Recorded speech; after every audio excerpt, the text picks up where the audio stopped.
Hello aspirants, second Feb की news items देख लेते हैं। तो हिंदू न्यूज़पेपर से जो न्यूज आइटम्स पिकअप की गई है वो बहुत ज्यादा है क्योंकि बजट अनाउंस हुआ था।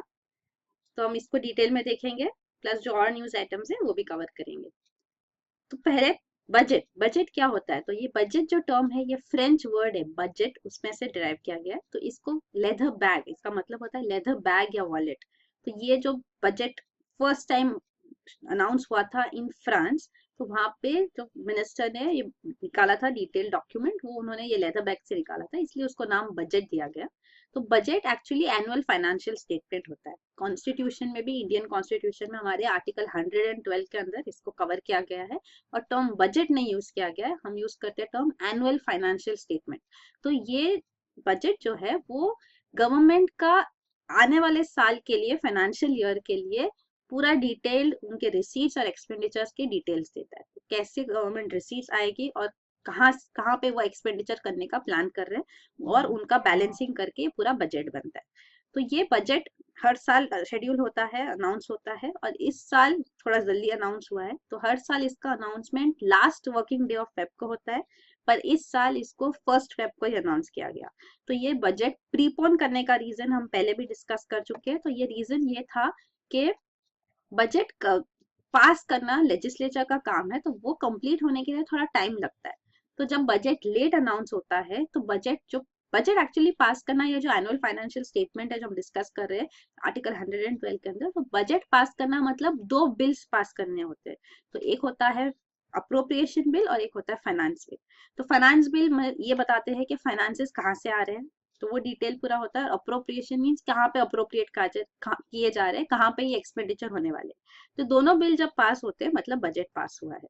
तो फाइनेंस बिल आप याद रखना, finance bill is different from other types of bills. मतलब आप जब टाइप्स ऑफ बिल्स करेंगे तो ordinary bill, constitutional amendment bill, money bill, financial bill 1, financial bill 2, ऐसे सब टाइप्स ऑफ बिल्स करेंगे। ये फाइनेंशियल बिल नहीं है, ये फाइनेंस बिल है। तो अप्रोप्रिएशन बिल और फाइनेंस बिल ये दो यूनिक बिल्स होते हैं जो हर साल बजट कंप्राइज करते। तो ये दो बिल्स पास हुए लोकसभा राज्यसभा में, मतलब कि बजट पास हो गया। तो इसको बजट पास करने का प्रोसीजर ये होता है कि बजट अनाउंस करने के बाद इसके सारे प्रोविजंस का स्क्रूटिनाइजेशन होगा। वेरियस पार्लियामेंट्री कमिटीज होती है, उनमें ये बजट प्रोविजंस जाते हैं, डिस्कस होते हैं, रिपोर्ट्स आते हैं, पार्लियामेंट में वोटिंग होती है लोकसभा में। तो यहाँ पे जब बजट पास होता है तो उसको टाइम लगता है, तो अराउंड 2-3 मंथ्स इसमें जाएंगे। तो हर साल जब बजट लेट अनाउंस होता है, फेब एंड में अनाउंस होता है, तो मार्च का एक ही महीना है, 1 अप्रैल से एनुअल फाइनेंशियल ईयर स्टार्ट हो जाता है। तो एक महीने में ये सारा प्रोसेस कंप्लीट नहीं होता है। तो इसीलिए हर साल एक वोट ऑन अकाउंट भी पास किया जाता है। तो वोट ऑन अकाउंट का मतलब, ये भी कॉन्स्टिट्यूशनल प्रोविजन ही है। तो ये वोट ऑन अकाउंट का मतलब ये होता है कि जितना भी अलोकेशन सारी मिनिस्ट्रीज के लिए हुआ है, तो वो allocation a part of it, मतलब 2 मंथ्स के लिए जितना रिक्वायरमेंट है, मतलब अलोकेशन अप्रूव तो नहीं हुआ है पर टेंटेटिवली समझो कि अप्रूव किया, तो उसका 2 मंथ्स के लिए 1/6 पार्ट अप्लाई होता है। तो 1/6 जितना अलोकेट करने का प्लान है ईयर के लिए, तो उसका 1/6 पार्ट 2 महीने के लिए अप्रूव करके अलाउ किया जाता है कि आप एक्सपेंडिचर करो। क्योंकि हर साल वेरियस मिनिस्ट्रीज प्रोग्राम्स के लिए ये बजट अलोकेशन होता है, तो वो एक फाइनेंशियल ईयर के लिए ही एप्लीकेबल होता है। मतलब 31 मार्च के बाद अगर आपने फंड यूज नहीं किया है तो वो सारा फंड फिर से गवर्नमेंट के पास जाता है, आपको अथॉरिटी नहीं है उसको यूज करने की। इसीलिए एक टर्म सुना जाता है मार्च रश। तो जो सारी मिनिस्ट्रीज प्रोग्राम्स वगैरह जो उनके अंदर चलते हैं, तो उसमें हम देखते हैं कि मार्च के महीने में काफी एक्सपेंडिचर किया जाता है, काफी स्पेंडिंग की जाती है, क्योंकि उसके बाद ये फंडिंग जो बचेगा वो उनके पास रहेगा नहीं। तो जिसके लिए अलोकेट हुआ है, अगर नहीं आप कर पाए हैं तो अभी करना, मतलब कर देना चाहिए। इसीलिए मार्च रश करके एक टर्म होता है। तो ये वोट ऑन अकाउंट जो है इसीलिए होता है क्योंकि बजट पास नहीं हो जाएगा 1 अप्रैल तक, पास होके रेडी नहीं होगा कि है ना अलोकेशन हो जाए और स्पेंडिंग स्टार्ट हो जाए। तो ये टेम्पररी 2 महीने का प्रोविजन चला आ रहा है। This is also colonial legacy, मतलब ब्रिटिश कॉलोनियल टाइम से ये चला आ रहा है, अब तक चला आ रहा है। तो अब जो गवर्नमेंट ट्राई कर रही है चेंज करने की, तो ये वो ट्राई कर रहे हैं कि जल्दी बजट अनाउंस हो ताकि पूरा बजटरी प्रोसेस कंप्लीट हो जाए और 1 अप्रैल से बजट हम स्टार्ट कर सके, बजट अलोकेशन ही हो जाए। तो वोट एन अकाउंट की जरूरत ना पड़े, क्योंकि इसका कोई सेंस नहीं बनता है कि वोट एन अकाउंट क्यों चाहिए। तो ये एक इनिशिएटिव लिया गया है, पहली बार बजट जल्दी अनाउंस हुआ है 1 फेब को ही। फिर अगला जो न्यू इनिशिएटिव है इस बजट में, वो आपको पता भी होगा कि ये पहली बार है कि रेलवे बजट अलग से अनाउंस नहीं होगा, जनरल बजट में ही रेलवे बजट सब्ज्यूम किया गया है, मतलब दोनों एक ही बजट अनाउंस होगा। तो रेलवे बजट सेपरेट होना भी कॉलोनियल लेगेसी है। 1924 से रेलवे बजट सेपरेट अनाउंस किया जाता है, तो तब ये एक्वर्थ कमेटी के रिकमेंडेशन पे रेलवे बजट सेपरेट किया गया था। तो इसका रीजन ये दिया गया था कि रेलवे बजट जो है उसकी फाइनेंसेस काफी ज्यादा थे। तो जनरल बजट के कंपैरिजन में आप जब रेलवे बजट देखो तो उस टाइम पे ऐसा था कि रेलवे बजट का ही रेवेन्यू इतना ज्यादा था कि उसको अलग से उसका रेवेन्यू एक्सपेंडिचर देखना एक जस्टिफाई किया जा सकता था। तो इसीलिए रेलवे बजट को सेपरेट किया गया जनरल बजट से, और ये कंटिन्यू हुआ। Even at the time of independence in 1947 railway budget revenue budget general budget से ज्यादा था, अराउंड 6% ज्यादा था, मतलब एटलीस्ट वो इक्विवेलेंस का था। पर ओवर द इयर्स अब हम देखेंगे तो रेलवे बजट और बहुत छोटा सा पार्ट हो गया है कंपेयर टू जनरल बजट। तो ये भी अभी 11.3% जो फाइनेंसेस रिसोर्सेज है रेवेन्यूज है उसके, तो 11.3% ऑफ द जनरल बजट है, मतलब सिर्फ 11% पार्ट जो है जनरल बजट का, उतना रेवेन्यू रेलवे बजट का। तो रेलवे बजट अब बहुत छोटा हो गया है कंपेयर टू जनरल बजट, तो अब उसको सेपरेट रखने का कोई रीजन जस्टिफिकेशन नहीं है। इसीलिए अब रेलवे बजट जनरल बजट का ही पार्ट होगा, सेपरेट बजट नहीं होगा उसके लिए। तो जनरल बजट के साथ मर्ज किया गया। तो 2017 फर्स्ट फाइनेंशियल ईयर होगा जब रेलवे बजट सेपरेटली अनाउंस नहीं होगा। इवन रेलवे बजट कुछ ज्यादा प्रॉफिट मेकिंग नहीं है, तो यहाँ पे उनको गवर्नमेंट बजटरी सपोर्ट भी दिया जाता था, क्योंकि गवर्नमेंट बजटरी सपोर्ट दिया जा रहा है तो उनको एक डिविडेंड भी पे करना पड़ता था, क्योंकि उनके पूरा अकाउंटिंग फाइनेंसिंग सेपरेट है, तो उनको एक डिविडेंड पे करना पड़ता था गवर्नमेंट को। तो वो गवर्नमेंट को डिविडेंड भी पे नहीं कर पा रहे थे। तो ये सारी दिक्कतें रेलवे बजट में आ रही थी, तो it was making more sense कि इसको साथ में मर्ज कर दिया जाए, तो ये किया गया है। फिर अगला ये है दिया हुआ regarding the components of budget. तो गवर्नमेंट बजट के कंपोनेंट्स रिसीट्स और एक्सपेंडिचर तो हो गए, पर रिसीट्स एक्सपेंडिचर के अलावा बाकी जो सेग्रीगेशन होता है, एक होता है रेवेन्यू साइड और कैपिटल साइड। तो रेवेन्यू बजट और कैपिटल बजट, रेवेन्यू कैपिटल का डिफरेंस ये है कि रेवेन्यू मतलब करंट फाइनेंशियल ईयर में जो हो रहा है, मतलब शॉर्ट टर्म जैसे रेवेन्यूज जो आ रहे हैं, और रेवेन्यू एक्सपेंडिचर जो उसी साल में करनी है। और कैपिटल रिसीट्स कैपिटल एक्सपेंडिचर ये लॉन्ग टर्म होता है, मतलब कैपिटल रिसीट्स जैसे कि कोई डिसइन्वेस्टमेंट किया तो ये रेगुलर हर साल रिकरिंग फीचर नहीं है कुछ।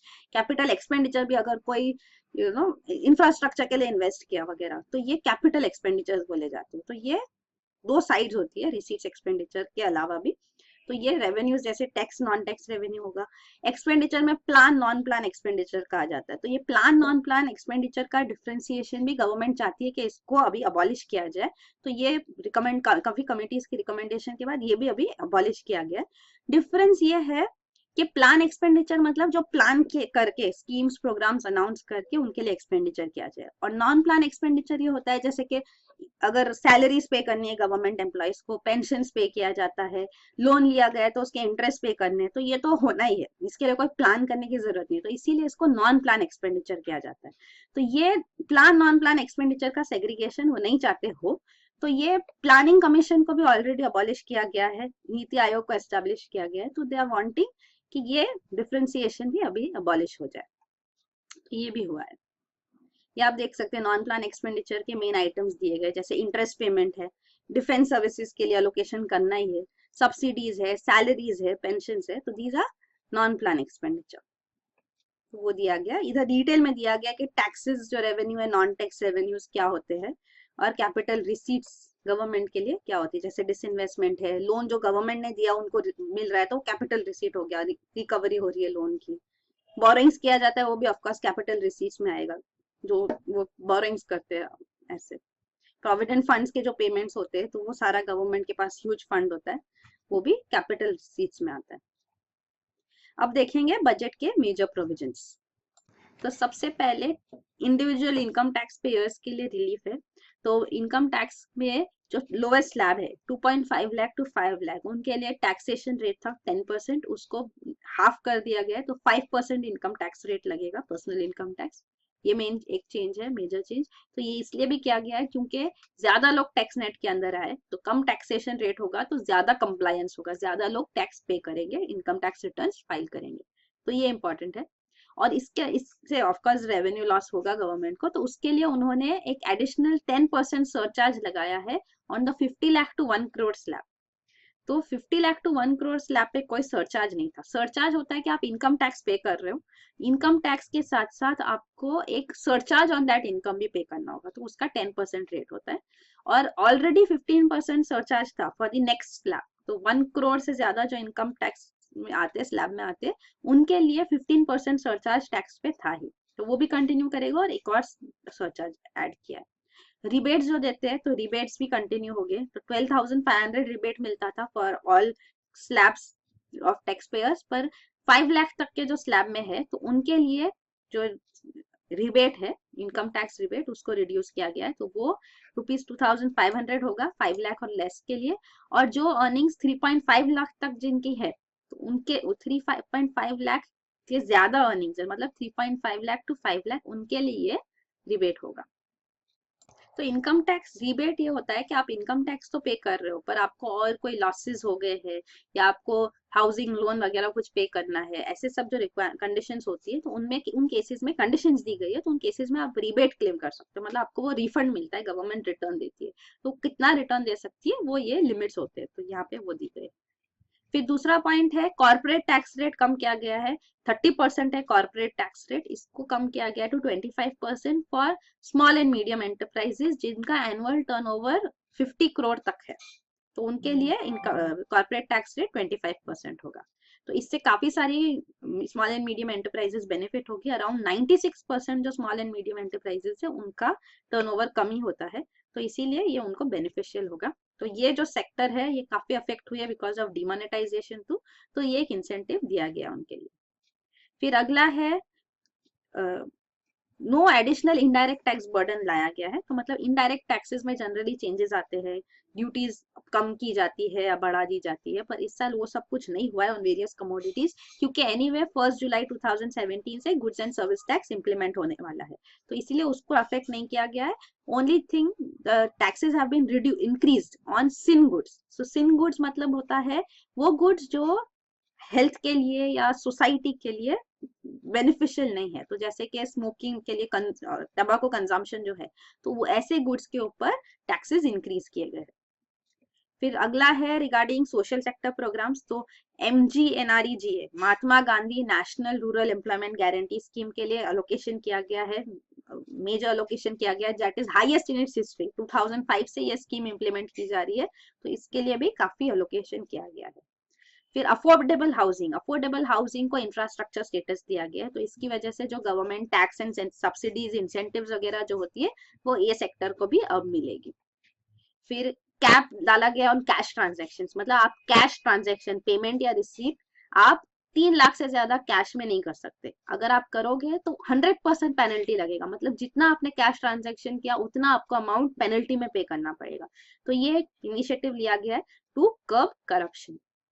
फिर दूसरा है, अगला है कैश डोनेशन लिमिट। तो पॉलिटिकल पार्टीज को कैश डोनेशन लिमिट पहले 20,000 की थी, तो जब कैश डोनेशन होता है तो सोर्सेज जनरली अननोन होते हैं, तो उसके लिए कोई ऑब्लिगेशन नहीं होता, पर अगर चेक से पेमेंट किया गया या डिजिटल ट्रांजेक्शन से, तो जो पेई है जिसने डोनेशन किया उनका नाम सामने आता है, तो वो सोर्सेज पता होते हैं। तो पहले 20,000 तक के पेमेंट के लिए एग्जेम्पशन था कि आप सोर्सेज, अननोन सोर्सेज हो सकते हैं। अब कैश डोनेशन का लिमिट किया गया है 2,000 तक ही, तो up to ₹2,000 cash donation limit है पर पर्सन। तो ये इलेक्शन कमीशन का भी रिकमेंडेशन था जो इस बजट में अब अनाउंस किया गया है। तो वो कह रहे हैं कि इस वजह से इलेक्टोरल फंडिंग में ट्रांसपेरेंसी आएगी। पर 2,000 रुपीज तक का डोनेशन कितने लोग कर सकते हैं उसके ऊपर कोई कैप नहीं है, तो वो इम्पोर्टेंट है, क्योंकि वो ये 20,000, क्योंकि हमने देखा ये द हिंदू न्यूज़पेपर में आया था कि एक RTI फाइल किया था द हिंदू ने, जिसकी वजह से जो पॉलिटिकल फंडिंग है उसकी डिटेल सामने आई थी। तो उसमें ये पता चला कि काफी पॉलिटिकल पार्टीज का मेजर फंडिंग अननोन सोर्सेज से होता है, 50% प्लस जनरली अननोन सोर्सेज से होता है, मतलब वो 20,000 के इसमें ही के अंदर ही इतने पेमेंट्स होते हैं, डोनेशन होते हैं। और बहुजन समाज पार्टी का एक एग्जाम्पल था कि उनका 100% डोनेशन अननोन सोर्सेज से, सब 20,000 के अंदर ही है। तो जब ऐसा जब बताया जाता है तो 2,000 होगा तो वही रेंज में ज्यादा लोग डोनेट कर रहे हैं, तो फिर से जो पर्पस सर्व नहीं होगा क्योंकि सोर्सेज अननोन रहेंगे। तो ये एक बात है कि कैप ऑन डोनेशंस नहीं है। और अलग बात ये भी होती है कि कितना डोनेशन दिखाया जाता है और कितना डोनेशन नहीं भी दिखाया जाता। तो कितना डोनेशन आ रहा है उसका क्लैरिटी अभी भी नहीं मिलेगी, सोर्सेज जब तक सामने नहीं आए। तो ये ट्रांसपेरेंसी कितना आएगा वो क्वेश्चनेबल है। प्लस पॉलिटिकल पार्टीज की इनकम पे कोई टैक्स नहीं होता, they have no tax to be paid. कितना भी उनको डोनेशंस मिलता हो, कितनी भी उनकी इनकम हो, टैक्स ऑब्लिगेशन उनको है ही नहीं। तो कितना भी वो डोनेशन दिखाते हो, उनको कोई पेमेंट करना नहीं होता। प्लस अभी और एक चीज है कि जो ज्यादा डोनेशंस करना चाहते हैं, मतलब 2000 से ज्यादा कैश डोनेशन नहीं कर सकते, तो अगर मतलब चेक से आप डोनेट करो, डिजिटल ट्रांसफर करो, तो जब ऐसे डोनेशंस लोग करेंगे तो उसमें जब उनके नाम सामने आ जाएंगे, और गवर्नमेंट का कहना है, फाइनेंस मिनिस्टर का कहना है कि पीपल जो डोनेट करते हैं उनको अपना आइडेंटिटी डिस्क्लोज नहीं करना होता है, क्योंकि काफी कॉर्पोरेट्स है जो पॉलिटिकल पार्टीज को फंड करते हैं और वो नहीं चाहती कि उनकी आइडेंटिटी लिंक हो कोई एक पॉलिटिकल पार्टी से। तो ऐसे ऐसे लोगों के लिए गवर्नमेंट ने जो इनिशिएटिव लिया है कि अननोन सोर्सेज भी ना हो और डिजिटल ट्रांजेक्शन से ही, मतलब ब्लैक मनी ना हो, वो व्हाइट मनी हो, इसके लिए इनिशिएटिव ये लिया है कि आप वो चेक या डिजिटल ट्रांजैक्शन से आप पे करके इलेक्टोरल बॉन्ड्स बाय कर सकते हैं। तो ये नया इनिशिएटिव लिया जाएगा, reserve bank of India act में ये प्रोविजंस किए जाएंगे कि इलेक्टोरल बॉन्ड्स इशू किए जाए। तो ये इलेक्टोरल बॉन्ड्स लोग परचेस कर सकते हैं थ्रू चेक और डिजिटल ट्रांजैक्शन, और ये इलेक्टोरल बॉन्ड्स वो दे सकते हैं पॉलिटिकल पार्टीज को एज डोनेशन। तो वो डायरेक्टली उनका नाम लिंक नहीं होता, उनका नाम सामने नहीं आएगा।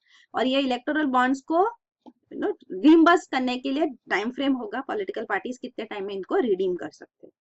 तो ये एक इनिशिएटिव लिया गया है। पर अगेन, क्यों ट्रांसपेरेंसी नहीं होनी चाहिए, क्यों लोग अफिलिएट है कोई पॉलिटिकल पार्टी से वो सामने नहीं आना चाहिए, ऐसे लैक ऑफ ट्रांसपेरेंसी का भी कोई मीनिंग समझ में नहीं आता। मतलब if there is a need to curb corruption and bring in transparency, तो इलेक्टोरल बॉन्ड्स लाने की जरूरत नहीं थी, बट ये इनिशिएटिव लिया गया है। फिर अगला है to cut the cost of digital payment, steps announce किए गए, जैसे मर्चेंट डिस्काउंट रेट एलिमिनेट करने का और रिड्यूस करने का, ये इनिशिएटिव्स ऑलरेडी लिए गए हैं for smaller time frame. Business expenses का भी कैश पेमेंट पे ट्रांजैक्शन ना हो, इसको कर्ब करने के लिए दिया गया है कि 10,000 से ज्यादा अगर कैश में पेमेंट किया जाएगा फॉर एनी पर्पस, तो इनकम टैक्स कैलकुलेशन में और टैक्सेशन कैलकुलेशन में उसको, या तो अब बिजनेस में उसमें आपको पेमेंट हुआ है कुछ, वैसे आप उसको दिखा नहीं सकते। मतलब 10,000 से ज्यादा पेमेंट कैश में नहीं होना चाहिए, डिजिटल ही होना चाहिए या चेक वगैरह से। फिर अगला है the theme of the budget. तो ये साल के बजट का थीम है transform, energise and clean India.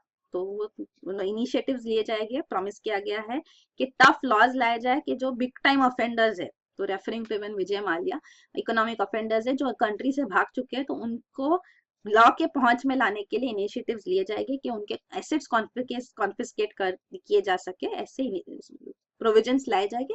पर ऐसे प्रोविजंस ऑलरेडी भी है, बट स्ट्रॉन्ग इम्प्लीमेंटेशन और अलर्टनेस की जरूरत है कि when a person is defaulting and he can easily move out of the country, so that itself was questionable, पर ये भी अश्योरेंस दिया गया है।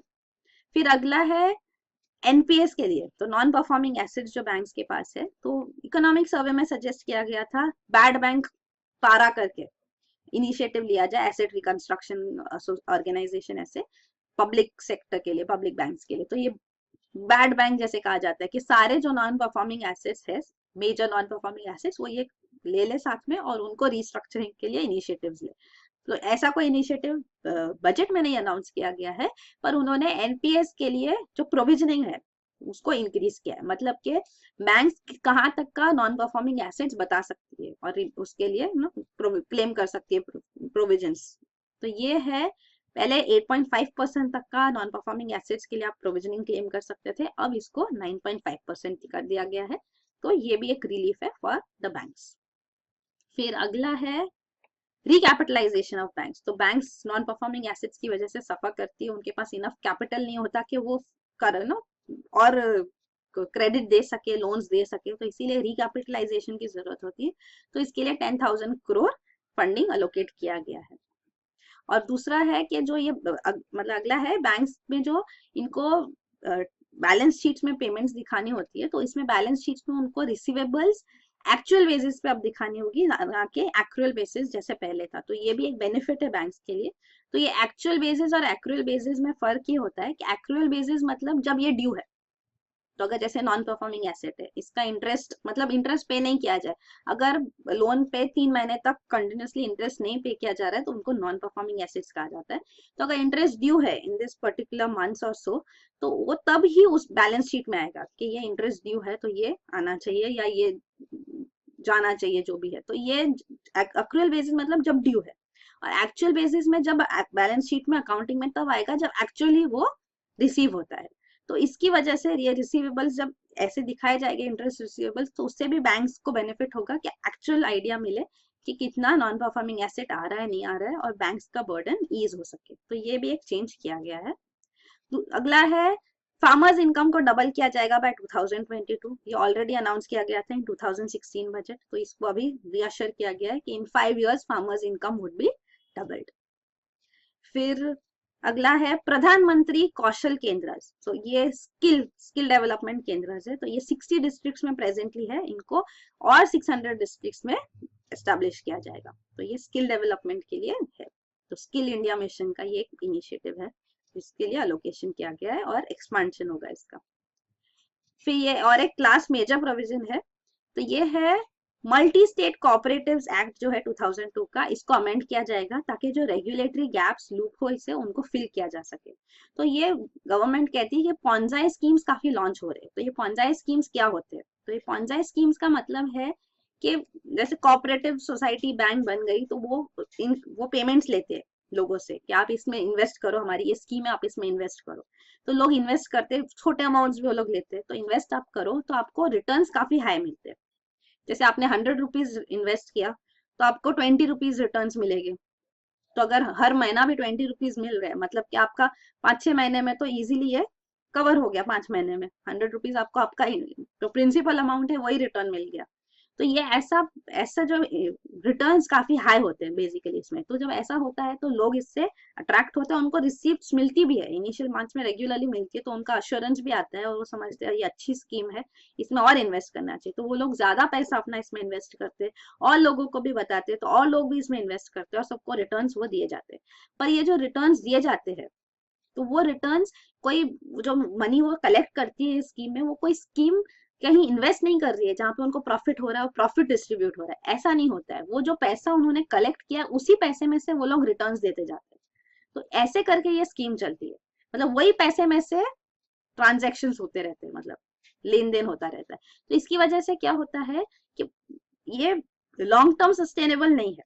तो जब बहुत सारे लोग इसमें आ जाते हैं और बहुत सारा पैसा कलेक्ट हो जाता है, तब ये लोग वो सारा पैसा लेके भाग जाते हैं। तो स्कीम फिर पूरा फ्लॉप हो गया और ये लोग जिनके पैसे गए वो गए। तो इस तरह से लोगों को लूटा जाता है। तो ये स्कीम्स के अगेंस्ट इनिशिएटिव्स लेने के लिए और इनको कर्व करने के लिए अमेंडमेंट्स किए जाएंगे, ऐसे गवर्नमेंट कह रही है। फिर ये है इनकम टैक्स स्लैब ये साल के लिए। तो जनरल कैटेगरी होती है सीनियर सिटीजन, मतलब above 60 years and above, and below 80 years, और very senior citizen 80 years and above.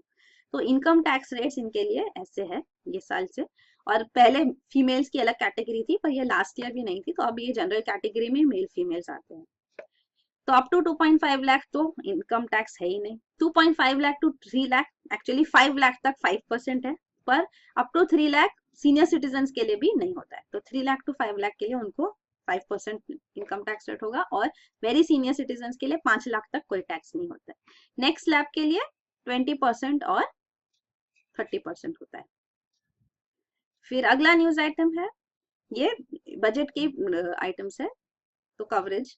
तो ये है a road map for the nation says PM Modi. तो प्राइम मिनिस्टर नरेंद्र मोदी ने बजट को अप्रिशिएट करते हुए कहा है कि ये dreams of every section of population fulfil करती है, इंक्लूडिंग पुअर, फार्मर्स और अंडर प्रिविलेज्ड। उन्होंने ये फ्यूचर करके एक्रोनिम बनाया है, जिसका वो कहते हैं F stands for farmer, U है अंडर प्रिविलेज के लिए, Dalits, oppressed women, T transparency के लिए, टेक्नोलॉजी अपग्रेडेशन के लिए, U for urban rejuvenation, urban development, R for rural development, and E for employment for youth, entrepreneurship, और वो एनकरेज करने के लिए। एंटरप्रेन्योरशिप मतलब न्यू इनिशिएटिव्स लिए जाए, स्टार्टअप्स बनाए जाए।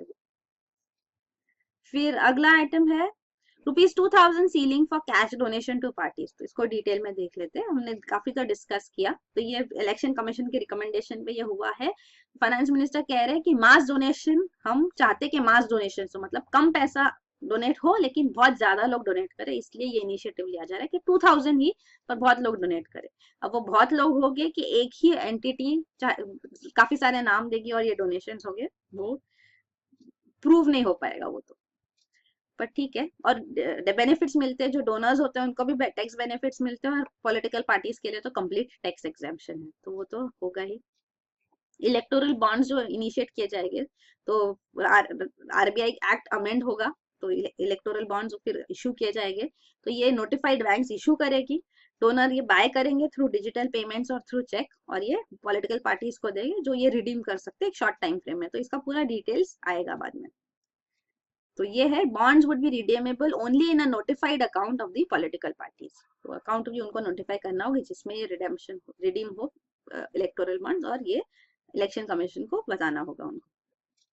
फिर अगला है infra status to boost low cost housing. तो अफोर्डेबल हाउसिंग को इंफ्रास्ट्रक्चर स्टेटस दिया गया है। Also condition of period of completion of the project जो है उसको भी इंक्रीज किया गया है, पहले 3 इयर्स पीरियड था, अभी उसको 5 इयर्स किया गया है, तो ये बिग बेनिफिट दिया गया है। मेजरमेंट फॉर अफोर्डेबल हाउसिंग भी अमेंड किया गया है, पहले बिल्ट अप एरिया से होता था, अब ये कारपेट एरिया से होगा। तो ये बिल्ट अप एरिया और कारपेट एरिया क्या होता है वो हम देख लेते हैं। तो ये एक हाउसिंग के लिए कारपेट एरिया जो है, तो वो internal wall to wall area of the flat है, जहाँ पे कार्पेट बिछेगी। बिल्ट अप एरिया होता है carpet area plus thickness of walls, balconies, ducts, सब कुछ ऐड करके, तो ये बिल्ट अप एरिया जो कारपेट एरिया से ऑफकोर्स थोड़ा ज्यादा होगा। और दूसरा होता है, तीसरा होता है सुपर बिल्ट अप एरिया। तो सुपर बिल्ट अप एरिया मतलब के बिल्ट अप एरिया भी फिर कॉमन एरियाज भी इंक्लूड किए जाते हैं, जैसे लॉबी, तो 1% आपके फ्लैट के लिए भी है लॉबी, पूरा जितना हिस्सा है, तो लॉबी का सम ऐसे स्टेयरकेस को कंसिडर करके lift, playground, corridor, club houses जो भी है वो सब एड अप करके, तो वो अराउंड 25% ज्यादा हो जाता है बिल्टअप एरिया से, तो ये सुपर बिल्टअप एरिया कहा जाता है। तो ये जो अभी अफोर्डेबल हाउसिंग के लिए जो लिमिट्स है, तो ये मेजरमेंट नॉर्म्स जो है उनके लिए, तो कारपेट एरिया कंसिडर किया जाएगा, बिल्टअप एरिया नहीं, तो ये भी उनके लिए बेनिफिट है कारपेट एरिया। तो कारपेट एरिया कितना होना चाहिए, 60 स्क्वायर मीटर्स। तो 60 स्क्वायर मीटर्स का अगर कारपेट एरिया है तो उसको अफोर्डेबल हाउसिंग कहा जाएगा। बिल्टअप एरिया कंसिडर करेंगे तो 60 मीटर से ज्यादा होगा, तो इसीलिए कारपेट एरिया कंसिडर किया जाएगा। तो ये भी अफोर्डेबल हाउसिंग के लिए, हाउसिंग सेक्टर के लिए, रियल एस्टेट के लिए पॉजिटिव है। और 30 स्क्वायर मीटर्स का भी लिमिट है, कारपेट एरिया 30 स्क्वायर मीटर्स तक ही होना चाहिए। This is for metropolitan cities, तो वहाँ पे cost of housing is very high, तो वहाँ पे 60 स्क्वायर मीटर किसके पास है तो वो अफोर्डेबल नहीं है, काफी ज्यादा हो गया। तो इसीलिए 4 मेट्रोपॉलिटन सिटीज जो है, मुंबई, दिल्ली, चेन्नई एंड कोलकाता, इनके म्यूनिसिपल लिमिट्स के अंदर ही जो लिमिट होगा for affordable housing, carpet area of 30 square metre, बाकी पूरी कंट्री के लिए 60 स्क्वायर मीटर अप्लाई करेगी। फिर अगला है, नेशनल हाउसिंग बैंक को लिए भी refinancing of individual housing loans के लिए 20,000 करोड़ दिए गए हैं ये फाइनेंशियल ईयर के लिए, तो ये भी एक इनिशिएटिव लिया गया है फॉर हाउसिंग सेक्टर। फिर इमूवेबल प्रॉपर्टी को कैपिटल गेन्स कंसिडर करने के लिए होल्डिंग पीरियड को कम किया गया, तो ये पहले 3 साल था, अब 2 साल के लिए भी आपके पास इमूवेबल प्रॉपर्टी है होल्डिंग में तो उसको गेन कहा जाएगा, कैपिटल गेन, और फिर उसमें टैक्सेशन लगेगा। फिर बेस ईयर ऑफ इंडेक्सेशन जो है उसको चेंज किया गया है, पहले 1981 था, अब इसको 2001 किया गया है, तो बेस ईयर एसेट्स कैलकुलेट करने के लिए चेंज किया गया है। तो इससे भी capital gains tax liability actually reduce होगी, क्योंकि 2001 के रेट्स के हिसाब से कंसिडर किया जाएगा assets rate, so this will encourage mobility of assets। तो ये है रिगार्डिंग हाउसिंग। अगला है 5 special zones to boost tourism travel in the country. तो 5 स्पेशल टूरिज्म जोन्स अनाउंस किए जाएंगे इन पार्टनरशिप विद स्टेट्स, पर इनके डिटेल्स नहीं दिए गए। एसपीवीज, स्पेशल पर्पस व्हीकल्स, इसके लिए एस्टेब्लिश किए जाएंगे, ये कहा गया, तो इसके डिटेल्स बाद में आएंगे। इनक्रेडिबल इंडिया 2 कैंपेन अनाउंस किया जाएगा, अनवील किया जाएगा, that will be all over the world promoting tourism in India, तो ये फाइनेंशियल ईयर में ये भी होना है। फिर रेलवेज को बोला गया है कि dedicated train for tourism and pilgrimage purposes announce की जाए, तो वो स्टार्ट की जाएगी। स्वदेश दर्शन स्कीम इनिशिएटिव लिया गया है, तो स्पेसिफिक थीम्स के ऊपर 13 थीमेटिक सर्किट्स डेवलप की जाएगी, तो ये टूरिस्ट सर्किट्स होगी स्वदेश दर्शन स्कीम। तो ये 13 थीम्स है वो ये दी गई है। फिर अगला जो प्रोग्राम है वो है Prasad, pilgrimage rejuvenation and spiritual augmentation drive. Prasad scheme जो ऑलरेडी इन फोर्स है उसके लिए 100 करोड़ अलोकेट किया गया है। तो इसमें 13 सिटीज आइडेंटिफाई की गई है फॉर डेवलपमेंट। तो वो ये है, यहाँ पे मैप भी है जिसमें प्रसाद सिटीज बताई गई है। फिर अगला है service charge on railway tickets, जो आईआरसीटीसी वेबसाइट पे बुक होती है तो उसमें जो सर्विस चार्ज लगती है उसको विड्रॉ किया गया है, तो उसको सर्विस चार्ज नहीं लगेगा। और maximum tickets book IRCTC website से ऑनलाइन ई टिकट्स बुक होती है तो सर्विस चार्ज यहाँ पे नहीं लगेगा। तो ये भी एक बेनिफिट है फॉर दी पैसेंजर्स। फिर डिजी गाउंस करके एक इनिशिएटिव लिया गया है, डिजिटल विलेजेस मतलब। तो this will facilitate employment and increase transaction via Bhim app. तो ये जो भीम ऐप गवर्नमेंट का ऐप अनाउंस किया गया है तो वो यूज करके ट्रांजैक्शंस भी हो और एम्प्लॉयमेंट जनरेट हो, इसके लिए इनिशिएटिव लिया गया है डिजी गाउंस। फिर अगला है cooperative banks to reap huge benefits. तो जो नॉन परफॉर्मिंग एसेट्स के लिए शेड्यूल्ड बैंक्स को बेनिफिट दिया जाता है वो बेनिफिट अभी कोऑपरेटिव बैंक्स को भी दिया जाएगा। हमने ऑलरेडी देखा एनपीए के लिए 8.5% तक के प्रोविजन कर सकते थे, ये प्रोविजन था, अब इसको 9.5% तक कर दिया गया है। तो फॉर कोऑपरेटिव बैंक्स इसको 7.5% था एनपीएस, उसको 8.5% ऑफ ग्रॉस टोटल इनकम अगर एनपीएस है तो उसके लिए प्रोविजन किया जा सकता है। ये इनिशिएटिव लिया गया है। वही जो एक्चुअल बेसिस पे इनको नहीं देखा जाएगा, अभी एक्चुअल बेसिस पे देखा जाएगा, ये भी एक्सटेंड किया गया टू कोऑपरेटिव बैंक्स आल्सो। तो ये इनिशिएटिव्स लिए गए हैं क्योंकि कोऑपरेटिव बैंक्स में भी काफी सारे बैड डेब्ट्स है तो उनके लिए इनको शेड्यूल बैंक्स के पार लाया गया है। और दूसरा एक प्रोविजन दिया गया है वो ये है कि विथहोल्डिंग टैक्स रेट जो है 5% कंसेशनल विथहोल्डिंग टैक्स, ये भी एक्सटेंड किया जाएगा on the interest earned by specific foreign entities. तो जैसे कि एक्सटर्नल कमर्शियल बोरिंग्स के लिए जो इशू किए जाते हैं बॉन्ड्स, और जी सेक्स है, गवर्नमेंट सिक्योरिटीज है, मसाला बॉन्ड्स है, तो उनके जो इंटरेस्ट अर्न होते हैं उनपे ये कंसेशनल विथहोल्डिंग टैक्स लगाया जाएगा। तो ये पहले हम देखेंगे विथहोल्डिंग टैक्स क्या है वो भी देखेंगे, जी सेग मसाला बॉन्ड्स क्या होते हैं वो डिटेल में देखेंगे। एक्रुअल बेसिस ऑलरेडी डिस्कस किया, यहाँ पे बताया गया है। तो जब वो पेमेंट होता है when received then only it is coming into a consideration that is actual basis, but accrual basis मतलब जब वो ड्यू है, मतलब ड्यू है या तो ऑन की गई या जब ड्यू थी और नहीं भी की गई पर ड्यू है तो उसको अकाउंटिंग में लिया जाता है, उसको बोलते हैं accrual basis. Forms part of the period in which services have been given और रिसीव्ड। जब सर्विस दी गई तो तब उसको लिखा जाए, जब सर्विस रिसीव की गई तब उसको लिखा जाए। तो वो एक्रुअल बेसिस है कि जब हुआ तभी लिखा जाए कि ये इंटरेस्ट अब ड्यू था या आप दिया है तो तब लिखा जाए, जब पेमेंट आ रहा है तब नहीं। तो एक्चुअल बेसिस तब होता है जब पेमेंट रिसीव होता है या दिया जाता है, तो वो होता है एक्चुअल बेसिस। फिर विथहोल्डिंग टैक्स क्या होता है? तो विथहोल्डिंग टैक्स मतलब एक टैक्स जो विथहोल्ड किया जाता है, मतलब जब ट्रांजैक्शन हो रहा है तो एक टैक्स लगेगा तो वो टैक्स का पेमेंट प्रोविजन निकाल दिया जाता है। जैसे कि टैक्स डिडक्शन एट सोर्स है तो एम्प्लॉयर टैक्स डिडक्ट कर लेते हैं फ्रॉम द सैलरी, तो उसको भी एक विथहोल्डिंग टैक्स का ही फॉर्म बोला गया। तो अगर इंटरेस्ट पेमेंट है, शेयर ट्रांजेक्शन वगैरह में भी जब पेमेंट्स होती है तो वहां पे एक विथहोल्डिंग टैक्स होता है, तो वो टैक्स हटा जाता है। तो ये इंटरेस्ट पेमेंट जो अभी डिस्कस किए हमने वो विथहोल्डिंग टैक्स उसके रिलेटेड है। तो टैक्स विथहोल्ड किया जाता है जो कंसेशनल रेट पे होता है, मतलब ये टैक्स प्रोविजनल है। जब वो entity actually income tax file करेगी, अपना टैक्सेशन फाइल करेगी, तब जो टैक्सेशन ड्यू होगा वही टैक्स लगेगा। मतलब अगर विथहोल्डिंग टैक्स में ज्यादा अक्यूमुलेट किया गया है तो रिफंड मिल जाएगा, अगर कम है तो रिमाइंडर आपको पे करना होगा। तो ऐसे ये टैक्स होता है, मतलब गवर्नमेंट को टैक्स जल्दी मिल जाता है। तो that is the benefit of this. फिर ये गवर्नमेंट सिक्योरिटीज जी सेक्स क्या होती है? तो ये सोवरेन डेट्स है, सोवरेन मतलब कंट्री के डेट्स है। तो गवर्नमेंट डेट ऑब्लिगेशन जो लेती है कि हम ये इतना अमाउंट ले रहे हैं, इतना इंटरेस्ट पे करेंगे, तो वो गवर्नमेंट अश्योरेंस गारंटी देती है। तो इसकी वैल्यू ज्यादा होती है, यहाँ पे इंटरेस्ट काफी हाई नहीं मिलेगा बिकॉज दिस इज अश्योर्ड। इसमें ज्यादा जी सेक्स में ज्यादा रिस्क नहीं होते। तो जैसे जी सेक्स ट्रेजरी बिल्स वगैरह जो गवर्नमेंट गारंटी करते बॉन्ड्स उनको जी सेक्स कहते हैं। फिर ये है मसाला बॉन्ड्स। तो masala bonds IFC international finance corporation ने फर्स्ट टाइम इश्यू किया था, तो ये नेम उन्होंने ही दिया था। तो ये मसाला जो टर्म है that is recognised with India. तो कल्चर क्यूजिन जो इंडिया का है उसकी याद दिलाता है। तो एक मसाला बॉन्ड मतलब इंडिया रिलेटेड बॉन्ड है, ये पता चलता है। तो ऐसे नाम कॉमन है, जैसे चाइनीज बॉन्ड्स को डिमसम बॉन्ड्स कहते हैं, तो उनका ये जो क्यूजिन है। जापानीज बॉन्ड्स को समुराई बॉन्ड्स कहते हैं, तो वो समुराइज के लिए फेमस है। तो ऐसे नाम दिए जाते हैं। तो ये masala bonds Indian rupee denominated bonds है, मतलब वो इंडियन रूपी में जो बॉन्ड्स से पैसा जो मिल रहा है वो इंडियन रूपी में चाहिए फॉर इन्वेस्टमेंट इन इंडिया। तो ये ऑफशोर कैपिटल मार्केट्स में इशू किए जाते हैं, मतलब डॉलर्स में आप इनका सेटलमेंट डॉलर्स में करोगे तो डॉलर्स को बाद में कन्वर्ट किया जाता है इनटू रुपीज और ये इन्वेस्टमेंट किया जाता है इंडिया में। तो ये रूपी डिनोमिनेटेड बॉन्ड्स होते हैं, इसको मसाला बॉन्ड्स कहते हैं। तो they are generally used for infrastructure development etcetera. फिर अगला है न्यूज आइटम, पेमेंट बोर्ड में get an MPC look alike.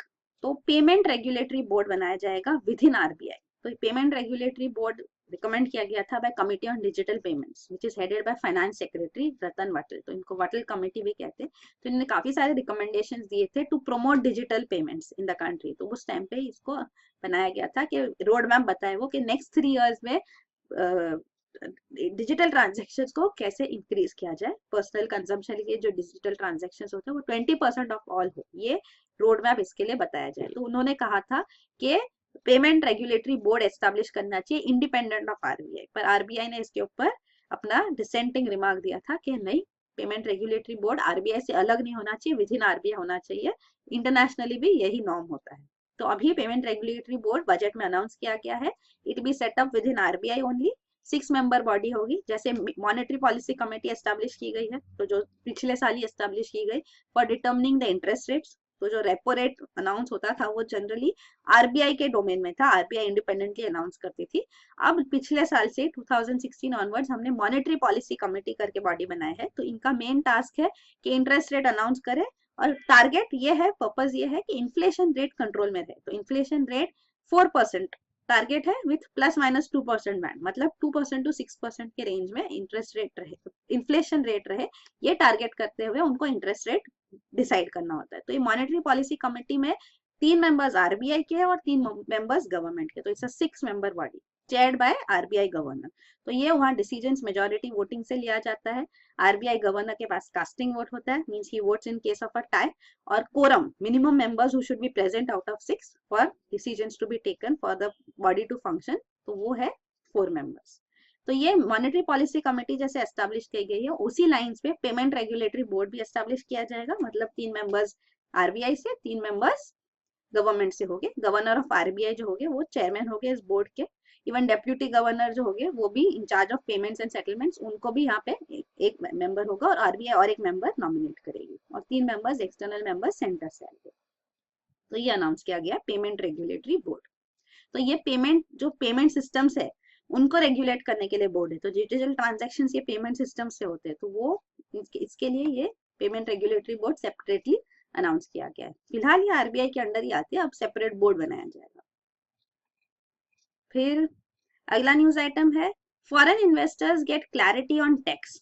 Foreign portfolio investors जो होते हैं, एफपीआईज, मतलब जो शेयर्स में इन्वेस्ट करते हैं वगैरह, तो उनको पे नहीं करना होगा टैक्स अगर वो अपना एसेट्स ओवरसीज सेल करते हैं।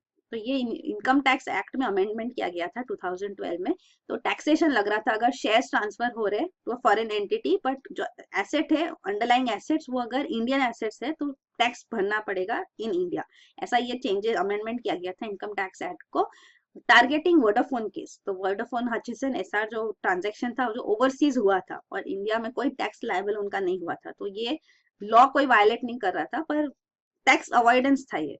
तो ये इसको रेक्टिफाई करने के लिए अमेंडमेंट किया गया था, पर अब ये क्लैरिफिकेशन दिया गया है कि ये एफडीआई वगैरह के लिए एप्लीकेबल है, एफपीआई के लिए नहीं, पोर्टफोलियो इन्वेस्टर्स के लिए एप्लीकेबल नहीं है, कोई टैक्स नहीं पे करना होगा, ये क्लैरिटी दी गई इन द बजट। फिर अगला है, investors to get more choice with government ETF. तो गवर्नमेंट ने एक्सचेंज ट्रेडेड फंड एस्टेब्लिश करने का प्लान किया है। तो ये पब्लिक सेक्टर अंडरटेकिंग्स जो है पीएसयूज, उनको शेयर्स, उनके शेयर्स लाए जाएंगे। तो ये डाइवर्सिफाइड होल्डिंग है, काफी सारे पीएसयूज साथ में आके एक एक्सचेंज ट्रेडेड फंड बनाया जाएगा, तो इससे इन्वेस्टर्स को ज्यादा चॉइस मिलेगी। तो ये एक्सचेंज ट्रेडेड फंड क्या होता है, it comprises of stocks of different companies, और ये स्टॉक एक्सचेंज पे एक शेयर की तरह ही ट्रेड किया जाता है।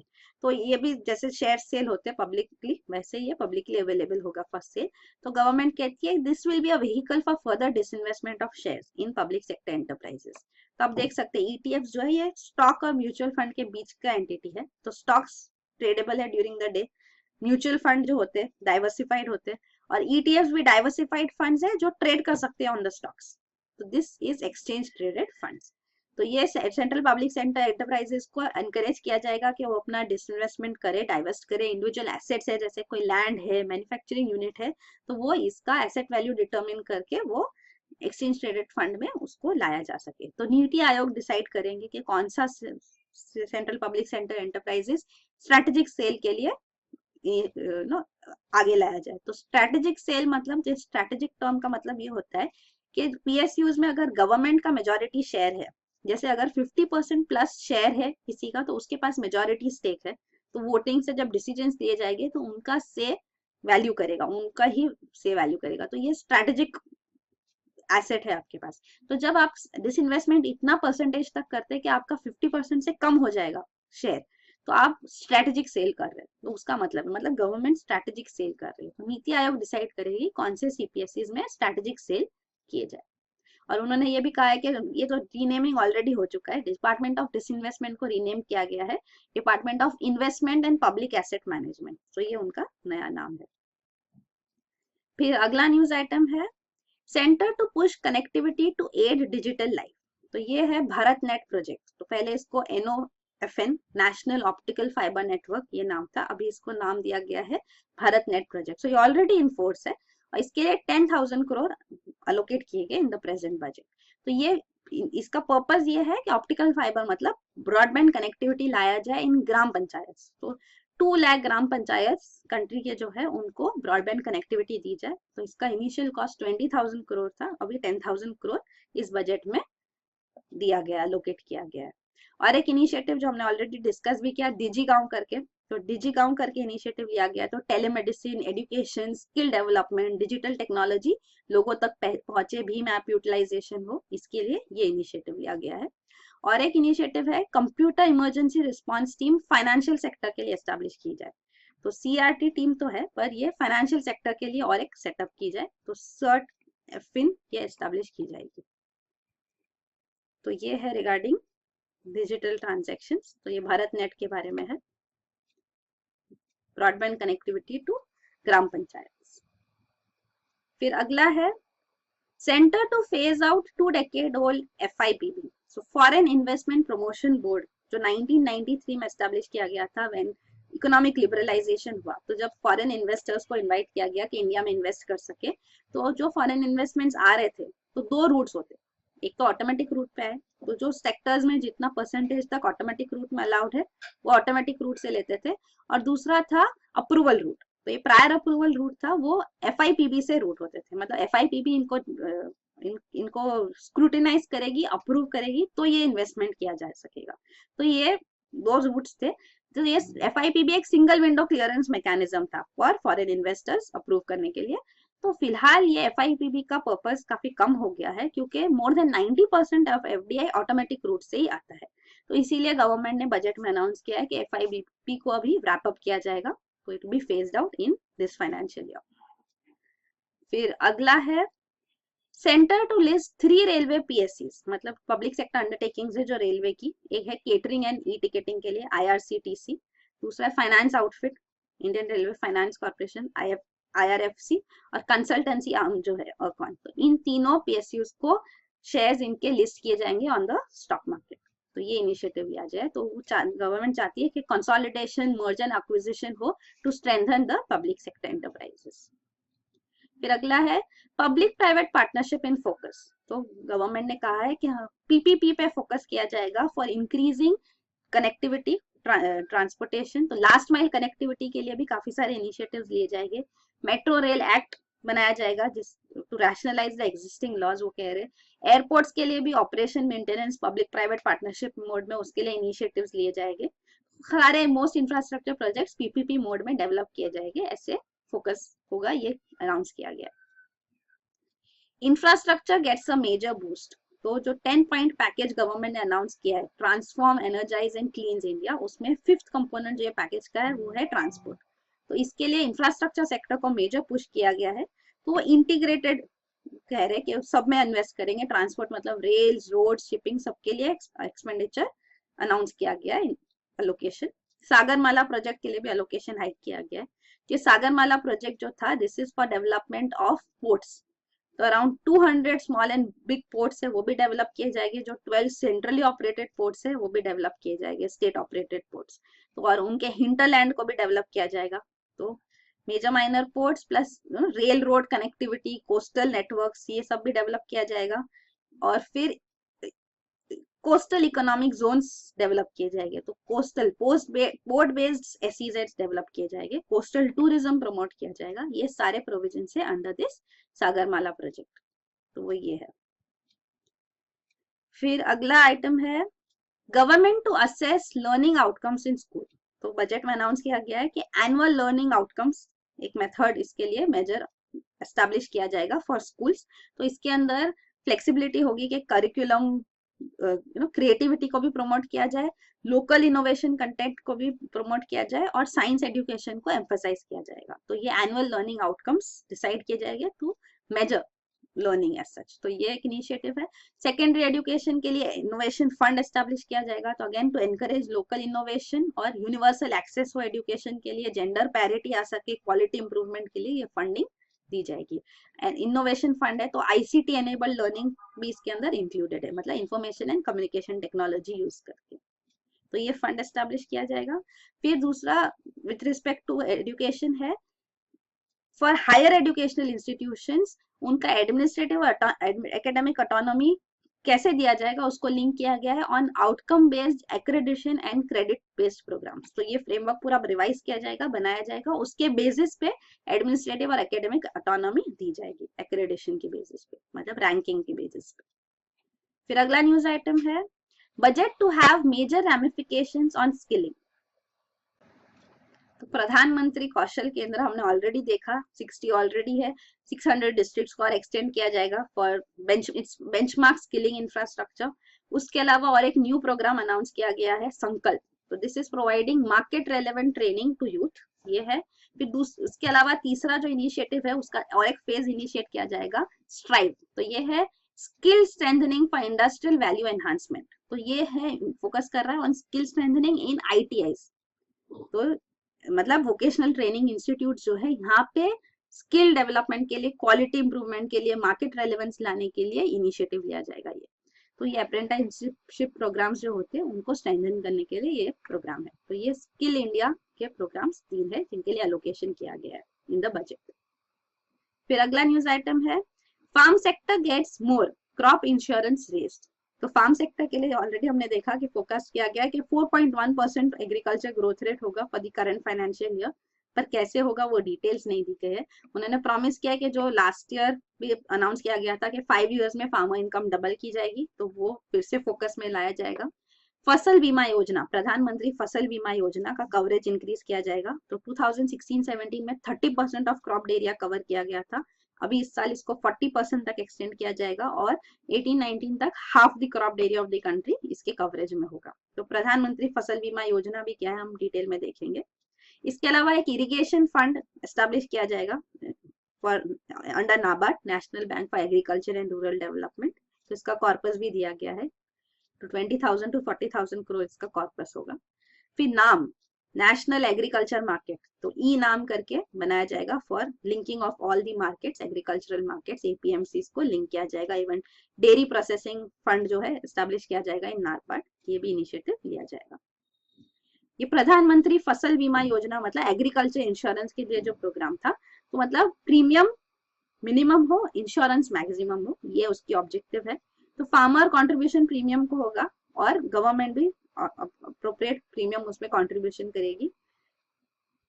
कैप ऑन प्रीमियम को निकाल दिया गया, पहले कैप था कि कितना प्रीमियम पे किया जाए, उसको निकाल दिया गया है। तो मार्केट डिटरमिन्ड प्रीमियम हो, तो कंपटीशन की वजह से प्रीमियम एक्सपेक्ट किया गया था कि लो होगा, सबसे लोवेस्ट होगा, but then it determines how the market functions. if they are against the farmers then premium कम होने की जगह ओपन कैप हटा दिया जाए तो बढ़ भी जाता है। और फिर और एक मेजर इनिशिएटिव इसमें ये था कि स्मार्ट टेक्नोलॉजी यूज की जाए, रिमोट सेंसिंग यूज किया जाए टू एस्टिमेट कि डैमेजेस जो हो रहे हैं उसको एस्टिमेट करने के लिए फोन्स इमेजेस वगैरह लिए जाए, तो ये यूज करके क्विक एंड अर्ली सेटलमेंट हो सके क्लेम्स का, ये इनिशिएटिव इसके लिए इसके अंदर लिया गया है फसल बीमा योजना। और इवन बाकी जो रिस्क होते हैं एग्रीकल्चरल क्रॉप्स को, जैसे पोस्ट हार्वेस्ट लॉसेस वगैरह जो है लोकल रिस्क है, उनको भी इंक्लूड किया जाएगा फॉर इंश्योरेंस। तो ये प्रधानमंत्री फसल बीमा योजना है। फिर अगला न्यूज आइटम है rural employment scheme gets highest ever funding. तो ये भी हमने देखा MGNREGS के लिए फंडिंग इंक्रीज किया गया।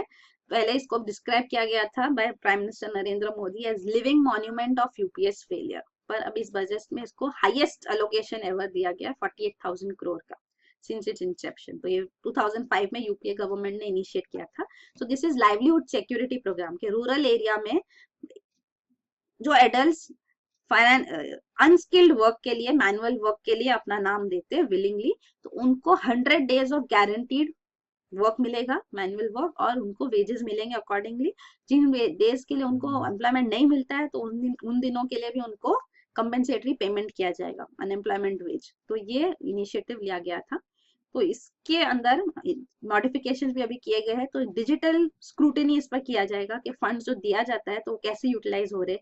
जो MGNREGA में जो मैनुअल वर्क होता है तो उसमें एसेट्स क्रिएट होते हैं रूरल एरियाज में, तो ये रूरल एरियाज में क्या एसेट्स डेवलप हुए और कैसे यूटिलाइज हो रहे हैं, तो उसके लिए जियो टैगिंग किया जाएगा। मतलब कि इनको एसेट्स का लोकेशन क्या है और कितना डेवलपमेंट हुआ है, ये with technology, with remote sensing ये देखा जा सके। तो ये भुवन जो एप्लीकेशन भी है इसरो का, वो 3 डायमेंशनल मैप देता है ऑफ द ग्लोब, तो ये भी यूज किया जाएगा। और इवन रूरल डेवलपमेंट मिनिस्ट्री ने नेशनल रिमोट सेंसिंग सेंटर से अग्रीमेंट साइन किया for geo tagging the assets under MGNREGS। तो ये इनिशिएटिव लिया जाएगा, वो है। फिर जो ये एसेट्स जनरली क्रिएट होते हैं, तो जैसे प्रोग्राम वर्क करते हैं जो जॉब्स ये, तो वो होते हैं for water harvesting, rain water harvesting के लिए जो रिक्वायरमेंट्स होती है वो बिल्डअप किए जाते हैं, ड्रॉट रिलीफ वर्क होता है, फ्लड कंट्रोल वर्क, तो ये सारी एक्टिविटीज प्रिफर्ड एक्टिविटीज होती है जनरली अंडर MGNREGA। फिर और एक ड्रिंकिंग वाटर स्कीम अनाउंस किया गया है। तो 28,000 जो हैबिटेट्स है जो आर्सेनिक और फ्लोराइड अफेक्टेड है वाटर वहां पे, तो उनको सेफ ड्रिंकिंग वाटर दिया जाएगा। ये सबमिशन इनिशिएट किया गया है।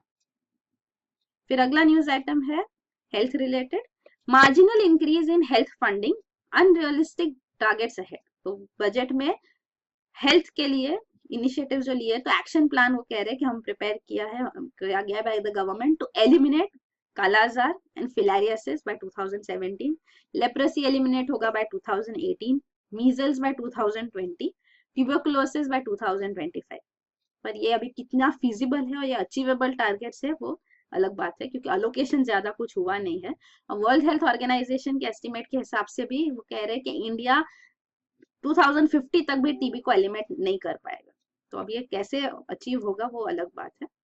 और एक इनिशिएटिव लिया गया है कि 2 मोर एम्स लाइक इंस्टीट्यूशंस एस्टैब्लिश की जाएगी, 18 इंस्टीट्यूशंस ऑलरेडी फंक्शनिंग है।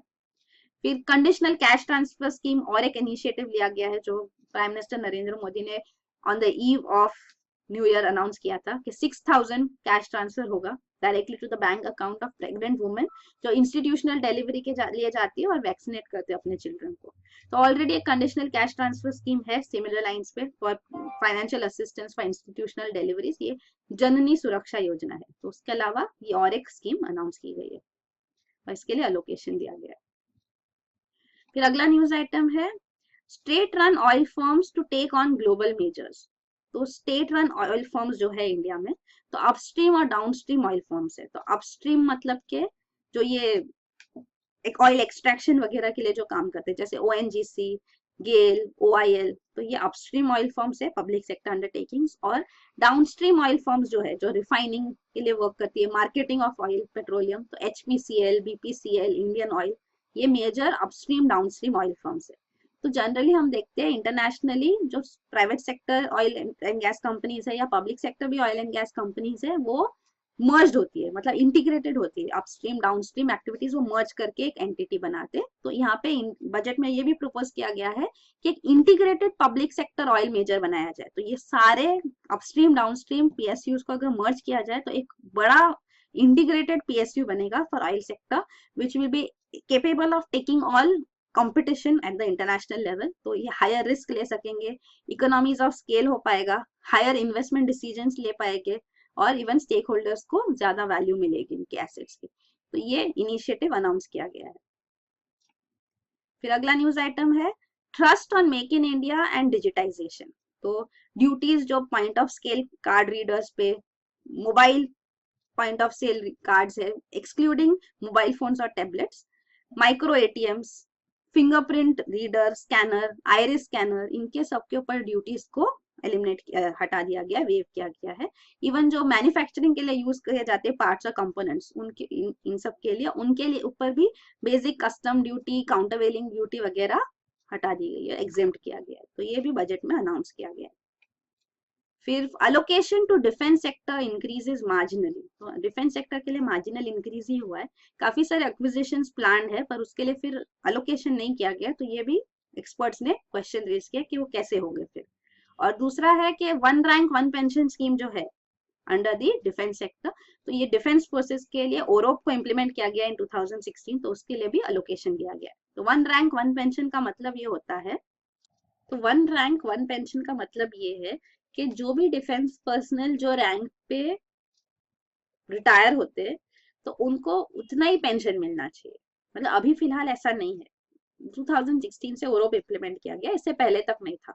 तो काफी जमानों से ये डिफेंस पर्सनल का डिमांड था कि वन रैंक वन पेंशन दिया जाए। तो मतलब क्या है कि हर साल पे कमीशन, हर साल नहीं हर बार जब पे कमीशन अपॉइंट होते हैं तो वो रिवाइज करते हैं salaries pension of the personal. तो जब ये सैलरीज पेंशन रिवाइज होती है तो जब नए जो डिफेंस पर्सनल है जो वो रैंक पे रिटायर होते हैं तब जो रिवाइज पेंशन होता है तो वो ज्यादा पेंशन होता है, तो उनको वो पेंशन मिलता है हर टाइम। पर जो डिफेंस पर्सनल पहले ही रिटायर हो चुके हैं सेम रैंक पे, तो उनको उस टाइम का ही पेंशन दिया जाता है, उनका पेंशन रिवाइज नहीं किया जाता विद द मॉडिफिकेशन। मतलब न्यू रिटायरीज को ज्यादा पेंशन मिलता है और ओल्ड रिटायरीज को कम पेंशन मिलता है उसी टाइम फ्रेम में, मतलब आज की डेट में अगर मिल रहा है ऐसे। तो 2016 से अब इसको ओरोप को कम्प्लीटली इम्प्लीमेंट किया गया है, तो इसके लिए भी अलोकेशन दिया गया है।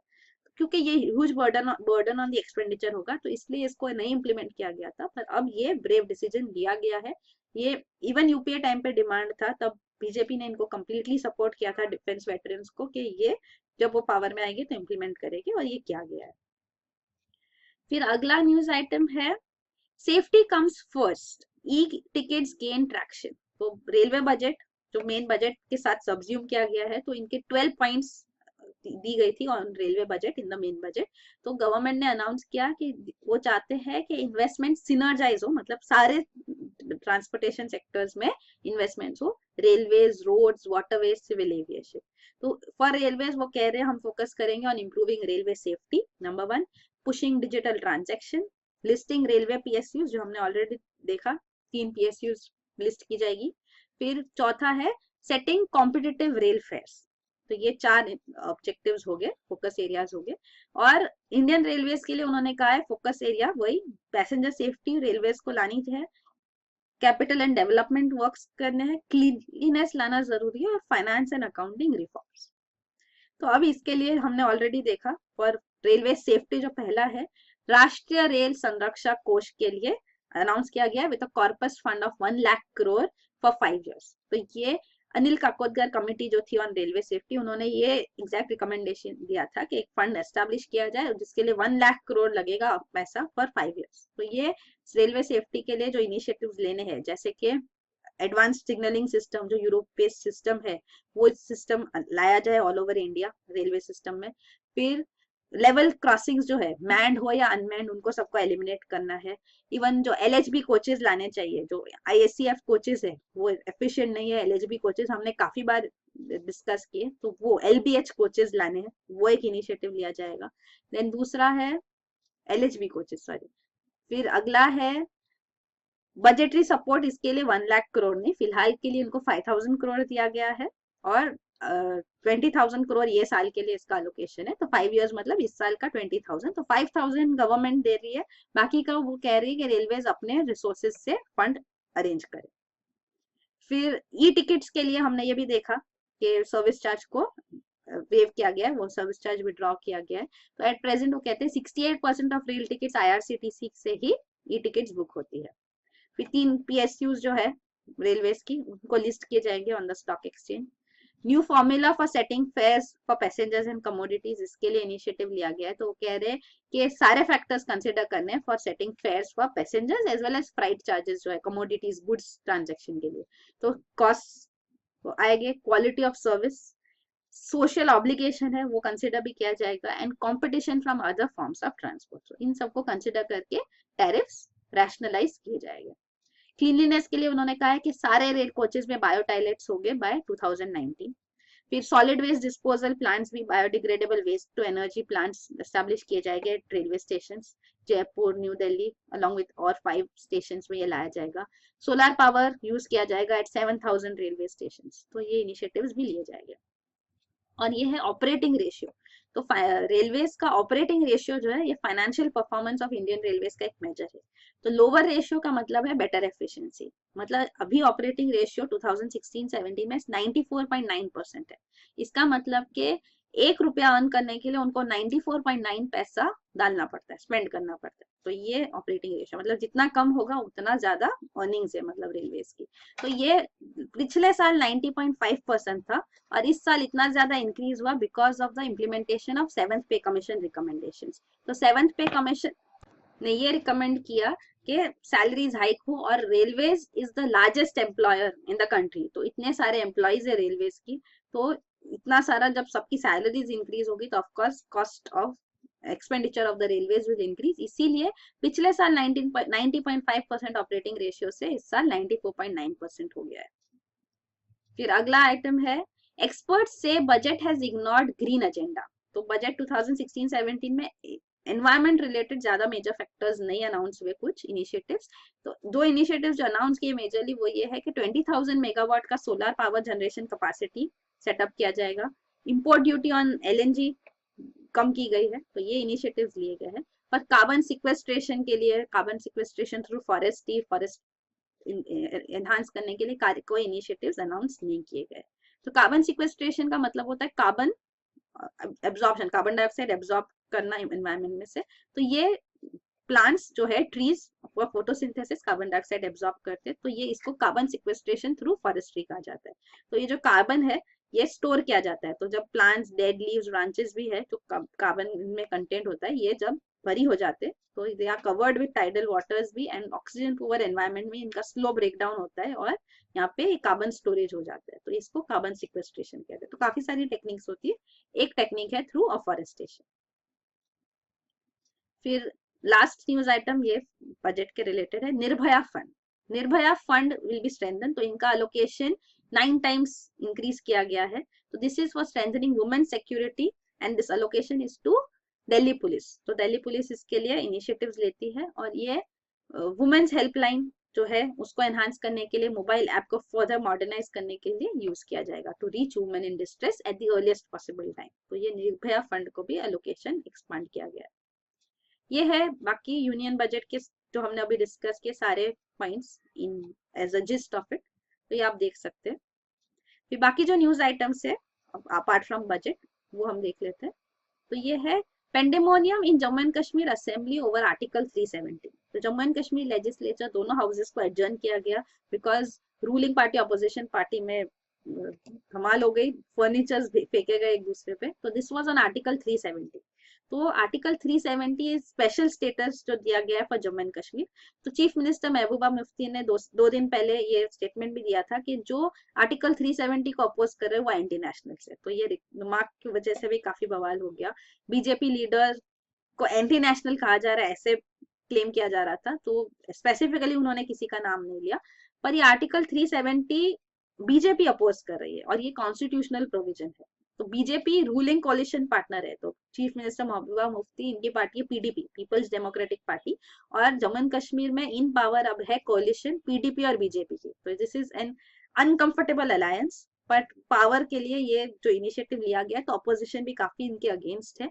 और ऑफकोर्स डिफरेंसेस इन फिलोसफीज है ही, दोनों पार्टीज की ओरिएंटेशन भी अलग है। तो ये आर्टिकल 370 जो है ये बीजेपी ने हमेशा अपोज किया, वो चाहती है एलिमिनेट हो। और Mehbooba Mufti, Jammu and Kashmir leaders, politicians कोई नहीं चाहता कि आर्टिकल 370 को एबॉलिश किया जाए।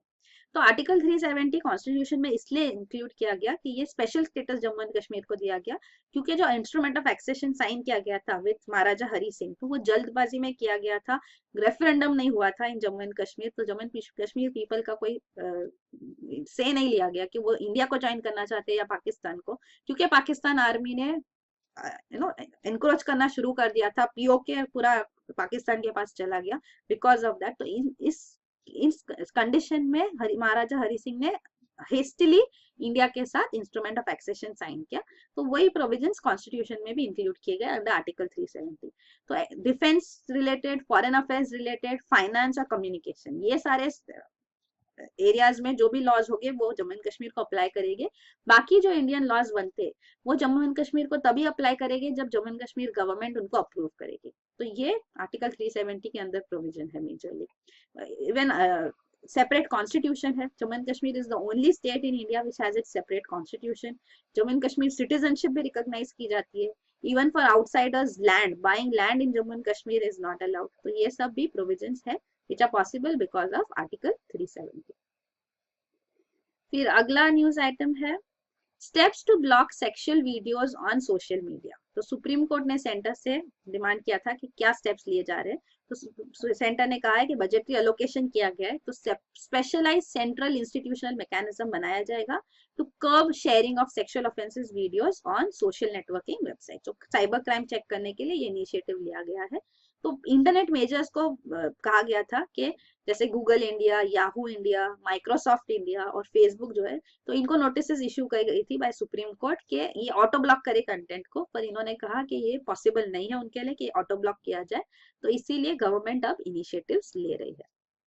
अगला न्यूज आइटम है lost continent lies under Indian ocean. तो साइंटिस्ट ने ये कंफर्म किया है कि एक लॉस्ट कॉन्टिनेंट है जो इंडियन ओशन आइलैंड मॉरिशस जो है उसके नीचे है।